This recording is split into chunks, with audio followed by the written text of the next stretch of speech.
Salut à tous! Dans la vidéo de cette semaine, on entame notre périple au Guatemala. On va faire toute la partie la plus sauvage du pays. On va commencer par Flores et le temple de Tikal. On va aussi aller sur le Rio Dulce, voir les cascades de Semuc Champey et essayer d'aller voir un quetzal.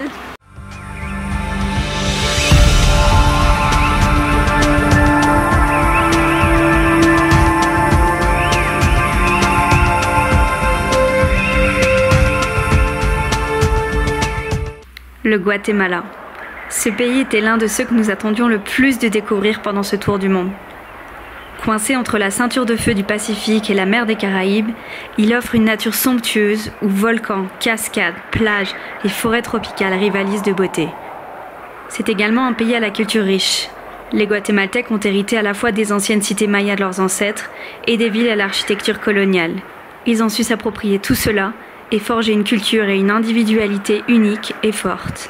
C'est parti pour 3 semaines d'exploration entre bus, bateaux, tuk-tuk et randonnée. On commence cette première semaine au Guatemala très fort puisqu'on est déjà au site le plus visité du pays, on est à Tikal. Nous on est arrivé ce matin juste après le lever du soleil, tout était dans la brume, il y avait une ambiance un peu mystique incroyable.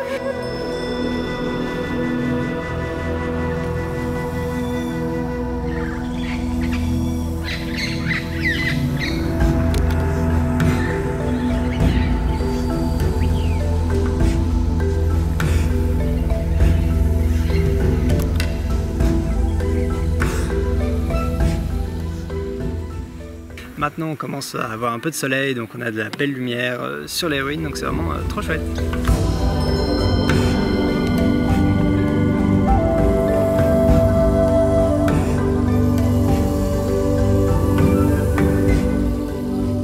Tikal, c'était une des plus anciennes cités mayas puisqu'on a des traces d'installation humaine dès 700 avant Jésus-Christ. La cité a perduré jusqu'en 900 après Jésus-Christ, donc près de 1500 ans d'existence. Au cours du temps, elle a été bien des choses. Il y a eu au maximum jusqu'à 100 000 habitants. Elle a été conquise, elle s'est libérée, elle s'est révoltée, elle a été réoubliée. Bref, il s'est passé plein de choses. En tout cas, il nous reste plein de super ruines qui sont perdues dans une jungle qui est magnifique.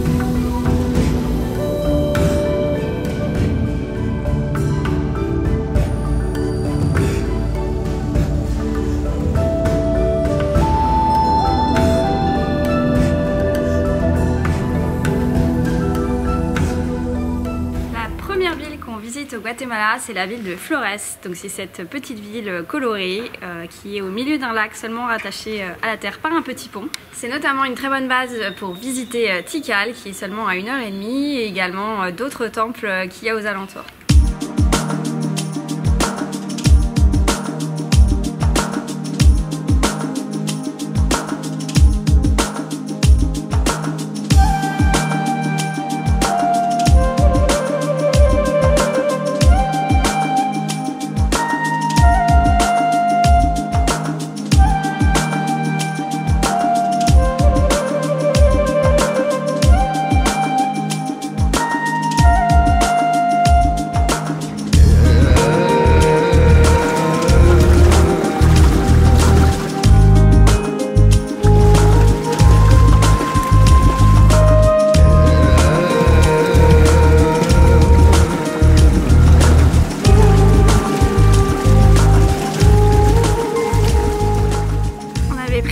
Pas mal d'activités aujourd'hui pour cette journée à Flores.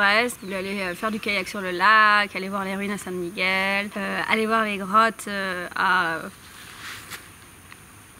Actun. Can. J'ai envie de dire Actun. Actun Can, ouais. Ah oui. Je reprends aller voir les grottes. Ouais.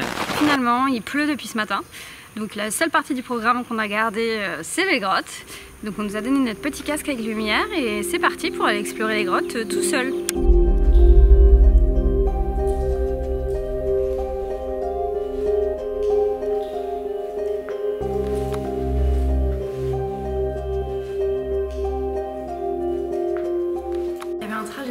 faire un camp guide et un trajet court. On a pris le trajet court parce que le trajet long, il fallait ramper dans des conduits assez étroits et j'ai trouvé que j'avais assez donné en Bolivie à Toro Toro de ce côté-là.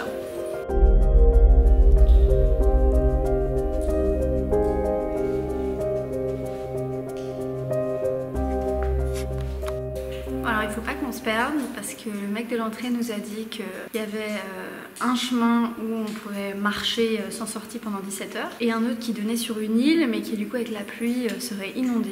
Il faut bien suivre les flèches blanches.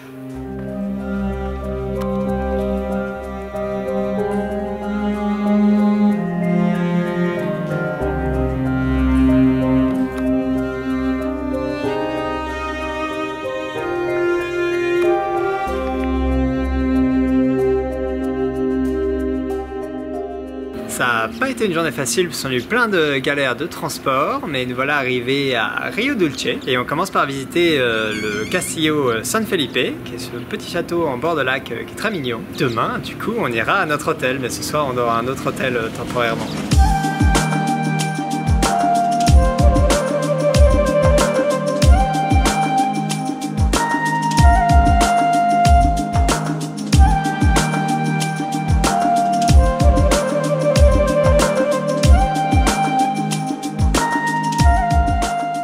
Deuxième grosse étape au Guatemala, après nos petits périples d'hier, on est arrivé à Rio Dulce, où on va passer du coup que de nuit. Rio Dulce, c'est une zone humide où il y a plein de petites rivières et de petits marécages un peu partout. Là on dort dans un hôtel juste au milieu du marais, qui est trop sympa, tout est en bois, il y a des petits pontons au-dessus du marais et tout, c'est trop chouette.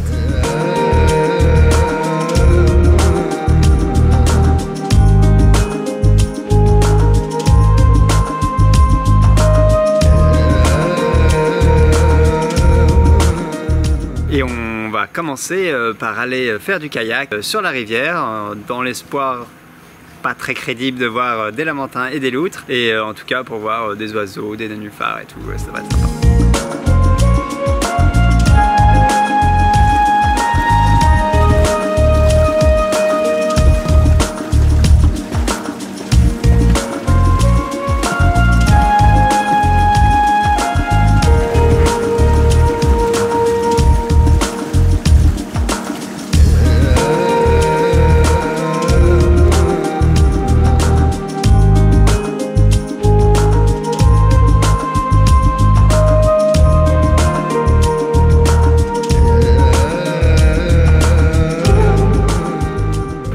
Quitté ce matin en lancha notre hôtel Finca Tatien qui est sur le Rio Dulce pour rejoindre Livingstone qui est à l'embouchure du fleuve.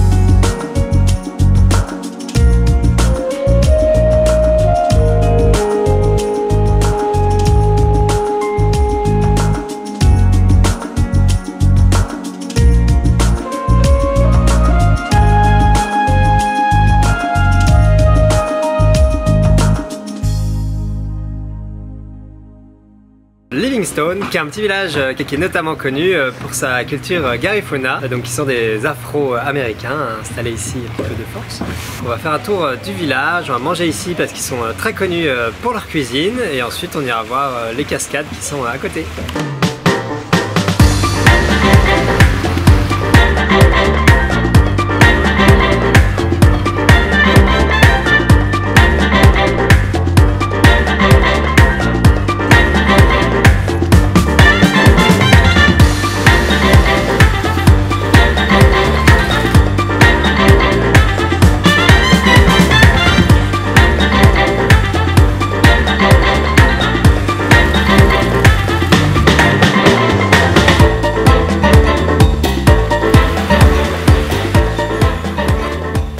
Une des choses à faire à côté de Livingstone, c'est ces cascades qui s'appellent les Sete Altares. Donc il y a toute une petite balade le long de la plage pour venir ici, et ensuite on se promène le long de la rivière, c'est dans la jungle et tout, c'est hyper sympa.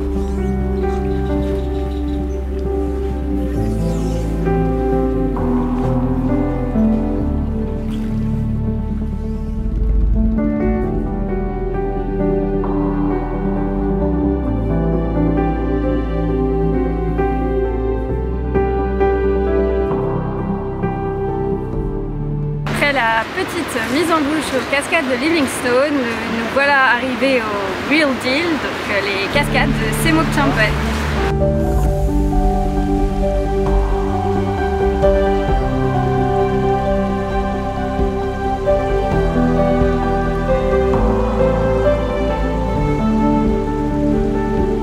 Semook Champey. Deuxième site le plus visité du Guatemala après Tikal, les bassins d'eau turquoise de Semook Champey sont bien plus qu'une simple cascade. Au fond d'un canyon vertigineux, le rio Caabon se sépare en deux. La plus grande partie du fleuve s'engouffre dans une grotte, tandis que les eaux de surface, riches en sédiments, s'écoulent plus lentement sur un pont naturel. Au fil des années, l'accumulation de sédiments sur ce pont de pierre a formé les incroyables bassins que nous voyons aujourd'hui.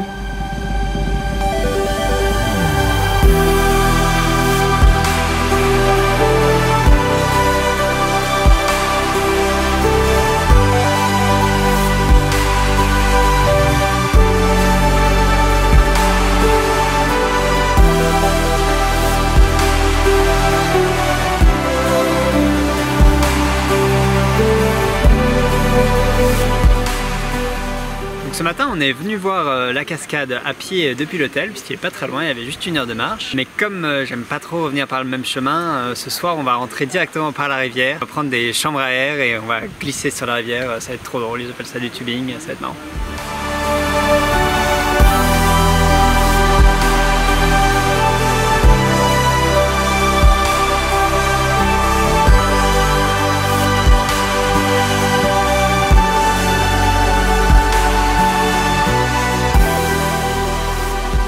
Sur la route entre Semook Champey et Monterrico, on s'est arrêté ici à Ranchitos del Quetzal, qui est normalement le meilleur endroit du pays pour voir l'oiseau quetzal. L'oiseau quetzal, c'est un animal très important pour les Guatémaltèques. C'est à la fois leur oiseau national, il est sur leur drapeau, c'est le nom de leur monnaie, donc il est vraiment sacré. Donc là, on s'est levé à 6 h du matin avant l'eau pour venir attendre le quetzal, parce que visiblement c'est sa période préférée. Et du coup, on attend qu'il vienne dans cet arbre.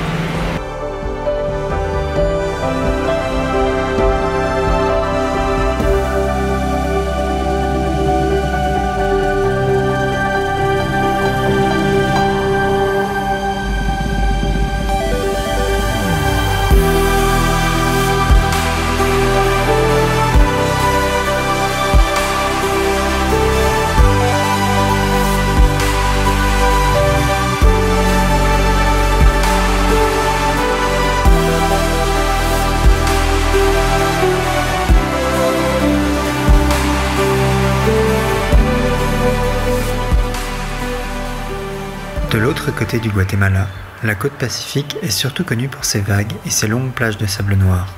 Ce ne sont pourtant pas elles qui nous ont attirés dans la petite ville de Monterrico, un ancien village de pêcheurs coincé entre l'océan et une lagune magnifique classée parc national.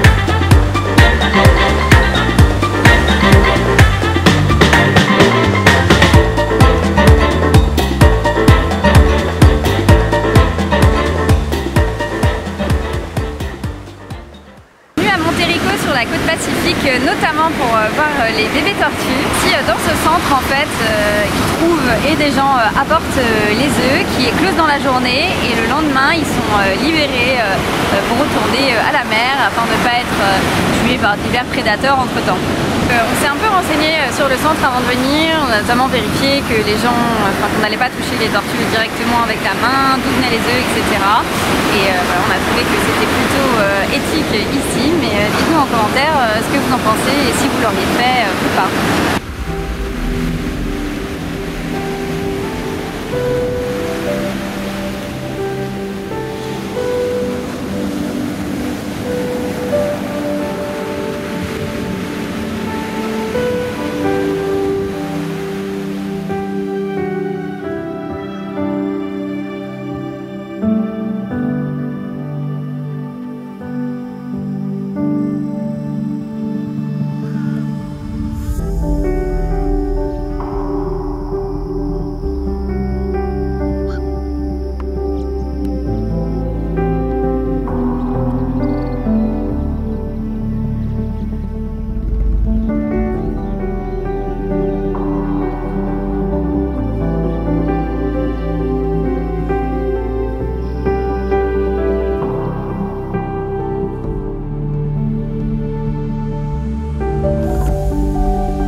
se termine ici et on se retrouve ici dans la plus belle ville du pays la semaine prochaine.